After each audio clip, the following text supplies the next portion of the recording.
সময় কম, কিন্তু খুব দ্রুত বেরি হতে হবে। মাথায় চুলও অল্প, মাথার কোনো হেয়ার স্টাইলের কাটও নাই, কিন্তু এই চুলটা কীভাবে ম্যানেজ করবেন দেখে নিন।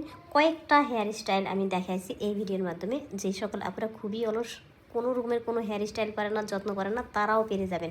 মাত্র একটা রাবার আর একটা স্টিক দিয়ে বেশ কয়েক ধরনের আমি খোপা করেছি। আর এই খোপাটা যে কোনো মানুষ দেখলে বলবে মাথায় অনেক চুল, আর এত সুন্দর অল্প চুল দিয়েও এরকমের হেয়ার স্টাইল করতে পারবেন। শিখে নিন এই হেয়ার স্টাইলগুলো।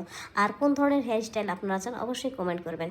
আর এই হেয়ার স্টাইলটা আপনার শুধু শাড়ির সঙ্গে না, থ্রি পিসের সঙ্গে, যে কোনো ড্রেসের সঙ্গে যাবে। আর সামনে একটু কার্ল করে ছেড়ে দিলে জাস্ট ওয়াও লাগবে।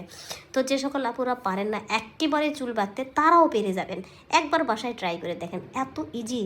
এই বানগুলান দেখতেও খুবই সুন্দর লাগবে, আর মাথায় অনেকগুলো চুলমুনি হবে। তো যে সকল আপুরা সামনে ঈদ কোন রকমের হেয়ার স্টাইল করবেন, এই হেয়ার স্টাইলটাও আপনারা রাখতে পারবেন। তো দেখতেই পাচ্ছেন আমাদের হেয়ার স্টাইলগুলো কত সুন্দরভাবে আমাদেরকে দেখাইছি। তো ভালো লাগলে শেয়ার করবেন। আল্লাহ হাফেজ।